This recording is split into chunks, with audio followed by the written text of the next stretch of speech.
Hello my dear students, welcome back to the channel. As you know हम पियाजे की theory कर रहे हैं और पियाजे जो थे वो बहुत फैसिनेटेड थे by the development of childrens knowledge, कैसे बच्चे सही और गलत की पहचान करते हैं। तो इसके लिए उन्होंने अपनी इस थ्योरी को डेवलप करने के लिए he started observing the behaviour of children, और जिसमें कि उनके अपने बच्चे भी शामिल थे। तो उन्होंने इस तरीके से अपनी कॉग्निटिव डेवलपमेंट की थ्योरी तैयार की। और आज जो है हम पियाजे की स्टेजेस के बारे में जानेंगे, पियाजे की थ्योरी की स्टेजेस के बारे में समझेंगे या अवस्थाओं के बारे में पढ़ेंगे। तो मैं हूँ डॉक्टर ममता सरदाना और आज की जो ये क्लास है आपको कई इंपॉर्टेंट क्वेश्चंस के आंसर्स एकदम क्लियर कर देगी। तो हम आगे बढ़ते हैं। तो पियाजे की जो सारी थ्योरी है उन्होंने बताया कि जो इसमें 4 इम्पॉर्टेंट स्टेजेस होती हैं बच्चे के इंटेलेक्चुअल डेवलपमेंट में। और इसकी जो स्टेजेस में जो हर बच्चे की जो स्टेजेस हैं वो एक सेम ऑर्डर को फॉलो करती हैं, लेकिन उनका रेट सेम नहीं होता है। ठीक है, हर स्टेज की अपनी एक अलग टाइप की इंटेलिजेंस होती है और ये इंटेलिजेंस चेंज होती जाती है जैसे जैसे बच्चे ग्रो करते हैं, वैसे वैसे उनकी इंटेलिजेंस चेंज होती है। तो जो ये 4 स्टेजेस हैं वो ये इस प्रकार से हैं। पहली है सेंसरी मोटर। हर स्टेज का एक गोल होता है बच्चे की लाइफ में। तो सेंसरी मोटर का जो गोल है दैट इज ऑब्जेक्ट परमानेंस। क्या है इसका गोल? Object permanence. और जो दूसरी स्टेज है दैट इज प्री ऑपरेशनल, इसका गोल है सिंबॉलिक थॉट। ठीक है, जो थर्ड स्टेज है दैट इज कॉन्क्रीट ऑपरेशनल और इसका जो गोल है दैट इज लॉजिकल थिंकिंग बच्चे की डेवलप होने लगती है। और जो लास्ट स्टेज है फॉर्मल ऑपरेशनल, इसमें बच्चे की साइंटिफिक रीजनिंग डेवलप होने लगती है। तो हम आज जो है आज की क्लास में हम पहली 2 अवस्थाओं के बारे में जानेंगे, सेंसरी मोटर और प्री ऑपरेशनल, ये क्या होती हैं। बहुत इंपॉर्टेंट स्टेजेस हैं, ध्यान से समझिएगा। तो पहली स्टेज है सेंसरी मोटर की। हम इसे हिंदी में क्या कहते हैं? इंद्रिय गामक अवस्था। तो जो भी स्टेज का नाम है वो बहुत कुछ बताता है। तो इसमें क्या चीज़, 2 टर्म्स आप पढ़ रहे हैं, एक सेंसेस के बारे में पढ़ रहे हैं और एक मोटर के बारे में पढ़ रहे हैं। मतलब बच्चा किन चीज़ों से सीख रहा है? बच्चा अपनी इंद्रियों के द्वारा सीख रहा है और अपनी गतिक क्रियाओं के द्वारा सीख रहा है। ठीक है, तो इसीलिए इसको हम सेंसरी मोटर स्टेज कहते हैं। ये बर्थ से लेकर 2 साल तक चलती है ये वाली अवस्था।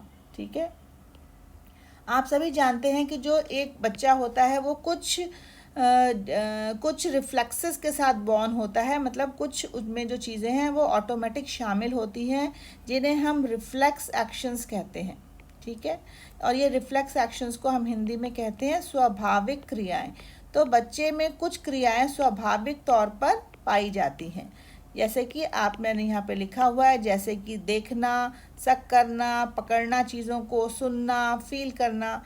तो ये जो क्रियाएं हैं बच्चों को कुछ कार्य करने के लिए स्वाभाविक रूप से उन्हें प्रेरित करती हैं और स्वाभाविक रूप से वो कुछ कार्य करते रहते हैं। लेकिन जैसे जैसे रिफ्लेक्स एक्शन कम होने लगते हैं, बच्चा बड़ा होने लगता है, तो उसमें रिफ्लेक्स एक्शंस ये वाले कम हो जाते हैं और वो क्या करने लगता है? गोल डायरेक्टेड बिहेवियर करने लगता है, किसी लक्ष्य को प्राप्त करने की कोशिश करता है। और वो ये कैसे करता है? अपने सेंसेस और अपनी मोटर क्रियाओं के द्वारा करता है। मान लीजिए उसने कोई टॉय देखा और वो उसको प्राप्त करने के लिए क्या करेगा? वो क्रॉल करके उसके पास चला जाएगा और अपने टॉय को प्राप्त कर लेगा। तो उसने क्या किया? अपनी मोटर क्रियाओं का ही प्रयोग किया और अपने सेंसेस का भी प्रयोग किया। ठीक है, तो 2 चीज़ें आपने समझ ली, रिफ्लेक्स एक्शंस बच्चे में होते हैं और उसके बाद वो गोल डायरेक्टेड बिहेवियर करने लगता है। इसके बाद बच्चा एक काम और करता है जिसे हम कहते हैं डेफर्ड इमिटेशन। अब ये टर्म क्या है? इमिटेशन आप समझते हैं कि नकल करना। जब बच्चा नकल करना सीखता है, अपने माँ बाप की नकल करता है। और लेकिन हम डेफर्ड क्यों कह रहे हैं? डेफर्ड का मतलब होता है स्थगित नकल करना।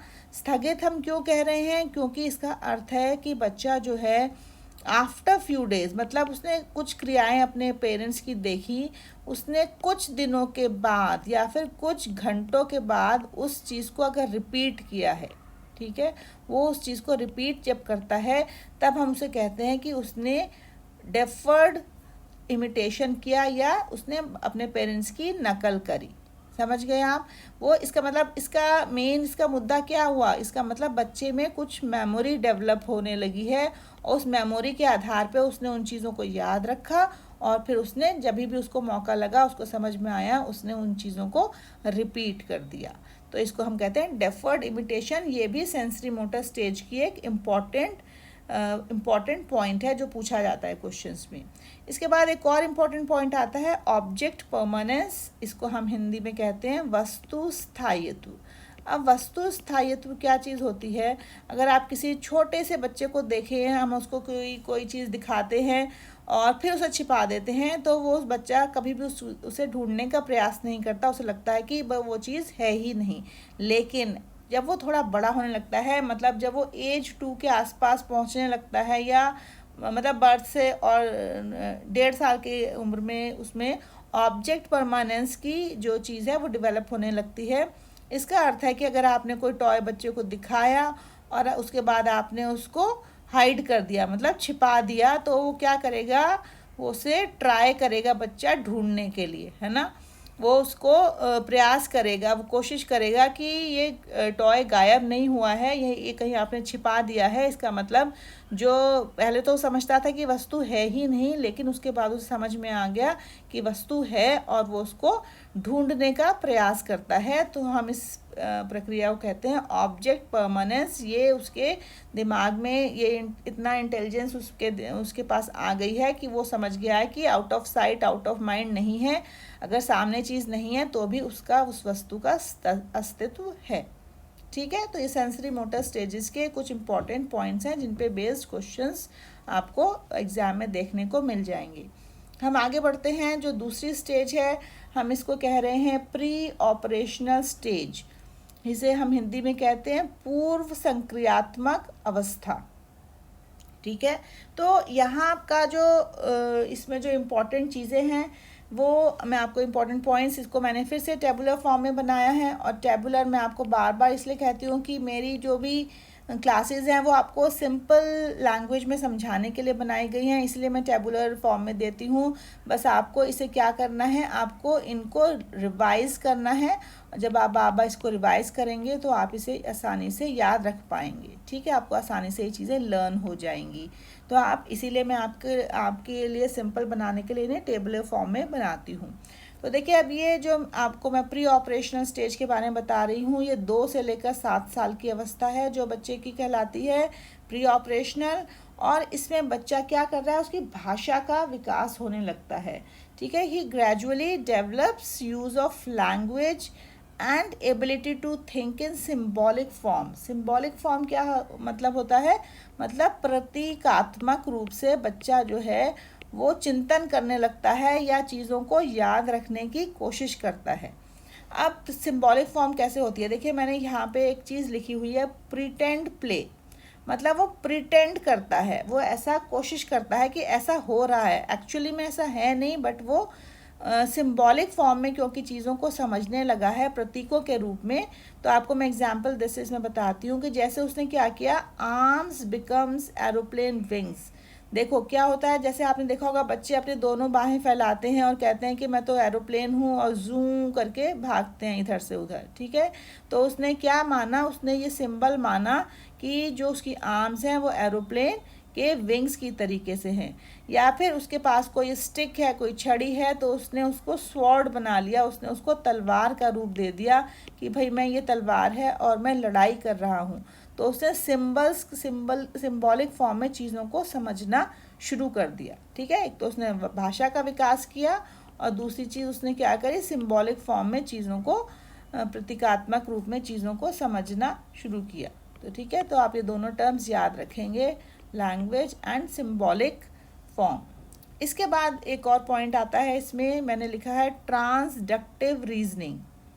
अब ये चीज़ क्या होती है, देखिए जब अभी बच्चा जो भी चीज़ों के रीज़न दे रहा है, मतलब कारण दे रहा है, वो उसके पीछे कोई भी लॉजिक नहीं होता, लॉजिक नहीं होता।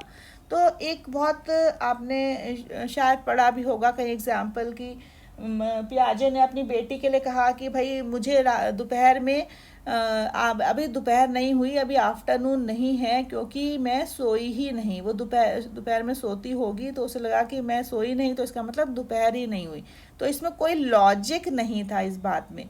तो क्या कर रहे हैं बच्चे, विदाउट लॉजिक बात कर रहे हैं, है ना। विदाउट लॉजिक इस समय बच्चे बात करते हैं, जो भी उन्हें अपने अपने हिसाब से सही लगता है वो उस बात को बोलते हैं। उसका जो कारण होता है उसके पीछे कोई रीज़न नहीं होता।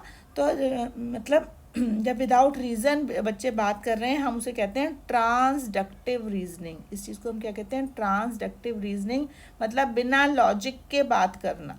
ठीक है, ये भी इस प्री ऑपरेशनल स्टेज का एक इम्पॉर्टेंट पॉइंट है। इसके बाद एक इम्पॉर्टेंट टर्म आती है एनिमिज्म। मतलब एनिमिज्म को हम कहते हैं सजीववाद। अब सजीववाद क्या होता है, आपको इसमें जैसे नाम से पता चल रहा है कि बच्चे को लगता है कि हर चीज़ वटेवर जो भी उसके आमने सामने आसपास जो भी चीज़ें हैं वो सजीव हैं, उनमें जान है। जैसे कि चेयर है, अगर चेयर बच्चे से गिर गई है ना, अगर वो गिर गई तो वो समझेगा कि चेयर को चोट लग गई है, या फिर वो कहेगा कि मेरी डॉल को ठंड लग रही है, ठंड लगना, है ना। तो वो उसको सुलाएगा, उसे बेडशीट उसके ऊपर डालेगा, उसे क्विल्ट डालेगा। तो इसका मतलब है कि वो क्या कर रहा है, वो समझ रहा है कि वो सारी चीज़ें सजीव हैं, और एनिमिज्म का जो बात वो कर रहे हैं वो हर चीज़ को सजीव मान रहे हैं, और निर्जीवों के साथ भी वो सजीवों जैसा व्यवहार करने लगते हैं। तो ये एनिमिज्म जो चीज़ है उन्हें समझ में नहीं आती, उन्हें लगता है कि सभी चीज़ें जिंदा हैं। ठीक है, नेक्स्ट पॉइंट आता है इसमें ईगोसेंट्रिज्म। अब ये क्या चीज़ होती है, अहम केंद्रिता। ठीक है, इसे हम हिंदी में कहते हैं अहम केंद्रिता। इसमें बच्चे को लगता है कि जो हम सोच रहे हैं, whatever they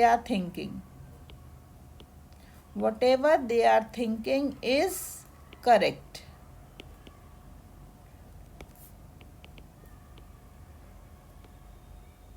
ठीक है, तो अब क्या हो रहा है इसमें, वो कह रहे हैं कि उनके प्रोस्पेक्टिव से, उनके सोचने के हिसाब से जो भी उन्होंने सोचा वो सही है। और ऐसा नहीं है कि वो सोच रहे हैं कि बाकी लोग गलत हैं, वो उनका ये मानना है कि बाकी लोग भी वैसा ही सोचते हैं जैसा कि उन्हें पसंद है। हाँ, मान लीजिए कि उन्हें डॉग से डर लगता है ना, डॉग से उन्हें डर लगता है, तो सोचते हैं सभी को डर लगता है, सभी को डर लगता है। या फिर अगर उन्हें कोई टॉय पसंद है, उन्हें कोई आइसक्रीम का फ्लेवर पसंद है, तो उन्हें लगता है सभी को वही पसंद है। ठीक है, तो हम इसे कहते हैं ईगोसेंट्रिज्म, अहम केंद्रिता, whatever they are thinking is correct. इसके बाद नेक्स्ट पॉइंट आता है सेंट्रेशन। सेंट्रेशन को हम हिंदी में कहते हैं केंद्रीकरण। केंद्रीकरण मतलब बच्चे को ये समझ नहीं आता कि कम और ज़्यादा का कॉन्सेप्ट उन्हें समझ में नहीं आ रहा। मान लीजिए इसमें बहुत ही फेमस उन्होंने एग्जाम्पल बताया हुआ है कि 2 ग्लास में उन्होंने पानी भरा, जिसमें जो कि सेम साइज़ के ग्लास थे। ठीक है, मतलब सेम उसमें जो पानी है वो क्वांटिटी सेम है, और वही उन्होंने एक पतले ग्लास में डाल दिया, वही का वही पानी, और उसका जो लेवल था वो बढ़ गया। तो बच्चे ने क्या समझा कि जो कंजर्वेशन है, उनको कंजर्वेशन का ये मतलब समझ में नहीं आया। उन्होंने ये समझा कि जो बड़े ग्लास में पानी है दैट इज़ मोर, वो मतलब वो पानी ज़्यादा है। तो उन्हें लगा कि, और इसलिए ऐसा कैसे हुआ, इसीलिए हम इसे कह रहे हैं कि लैक ऑफ कंजर्वेशन। जब उन्हें समझ नहीं आया तो उन्हें मतलब केंद्रीकरण, मतलब वो एक ही चीज़ पे फोकस कर सकते हैं, जो उनका फोकस है that is only on one thing. उनको ग्लास का साइज़ समझ में नहीं आया कि हमने ग्लास का साइज़ चेंज कर दिया। उन्होंने सिर्फ क्वांटिटी देखी कि भाई यहाँ पर ये क्या हो रहा है, ये हमारा ग्लास का जो वो बढ़ गया है, लेवल बढ़ गया है, इसलिए ये ज़्यादा है। मान लीजिए एक पिज़्ज़ा है ना, हमने 2 बच्चों में डिवाइड किया, हाफ हाफ पिज़्ज़ा दे दिया दोनों बच्चों को, लेकिन एक बच्चे के पिज़्ज़ा को हमने हाफ को हमने पीसेस कर दिए 1 2 3 4, तो उसको क्या लगेगा कि ये 4 वाला जो पिज़्ज़ा है दैट इज़ मोर, मतलब ये जो पिज़्ज़ा है ये ज़्यादा है। तो ये बच्चों को ये वाला जो प्रोसेस है ये या उनमें कंजर्वेशन या सेंट्रेशन ये उन्हें समझ ही नहीं आता, और वो इस चीज़ को समझ नहीं पाते हैं कि ये जो पिज़्ज़ा का जो साइज़ है वो हाफ ही था, जिसको कि हमने 4 पार्ट्स में डिवाइड कर दिया। इसका मतलब है वो उनका जो केंद्रीकरण है, जो सेंट्रेशन है, उनका फोकस एक ही चीज़ के ऊपर होता है। ठीक है। इसके बाद एक कॉन्सेप्ट एक और आता है जो कि बच्चों को समझ नहीं आता, उसे हम कहते हैं इरिवर्सिबिलिटी का कॉन्सेप्ट, मतलब उल्टा करना। जैसे कि 4 + 2 उनको समझ में आ रहा है कि 6 होता है, ठीक है, लेकिन अगर हम 6 - 2 करते हैं तो वो 4 हो जाएगा। ये चीज़ उन्हें समझ में नहीं आती। ठीक है। तो कोई रीज़न उनके पास मतलब जो भी कुछ उल्टा किया जाए, मान लीजिए उन्हें कि घर से स्कूल जाना है, ये उनका होम है, ठीक है, और ये उनका स्कूल है। ये भी पियाजे का ही एक एग्जाम्पल था जो कि उन्होंने अपने बच्चों में ही देखा था कि तो यहाँ से जाना तो उन्हें रास्ता पता है, दे नो द रास्ता, ठीक है, रास्ता उन्हें पता है, बट वापसी आने का उन्हें ये समझ में नहीं आता कि वापसी आने का रास्ता भी वही है। अगर उन्हें एक चीज़ समझ ली तो दूसरी चीज़ उन्हें समझ में नहीं आती, उसे रिवर्स करना उन्हें नहीं आता। तो ये इरिवर्सिबिलिटी का कॉन्सेप्ट भी प्री ऑपरेशनल स्टेज का एक इम्पॉर्टेंट पॉइंट है। तो अब आपको मुझे लगता है समझ में आ गए होंगे ये सारे पॉइंट्स। थोड़े से कन्फ्यूजन है लेकिन फिर भी आपको समझना चाहिए क्योंकि इस पे बेस्ड क्वेश्चंस आपको करने ही पड़ेंगे। तो मैं आपको एक बार रिपीट करा देती हूँ। बच्चे ने क्या किया, इसमें बच्चे ने सबसे पहले लैंग्वेज का डेवलपमेंट किया, बच्चे ने भाषा का विकास किया अपनी, ठीक है, और एक तो हमारा भाषा का विकास हुआ, सिंबॉलिक फॉर्म में समझा बच्चे ने, प्रिटेंड प्ले सीखा बच्चे ने करना, ट्रांसडक्टिव रीजनिंग उसने जानी, उसने जो भी रीज़न जो भी लॉजिक वो लगा रहा है वो ठीक से लॉजिक जो रीज़न दे रहा है वो रीज़न सभी गलत लगाता है, और उसके रीज़न्स देने के पीछे कोई जेन्युइन कारण नहीं होता, वो ऐसे ही कुछ भी बोल देता है। एनिमिज्म उसने जाना कि भाई हर चीज़ सजीव है।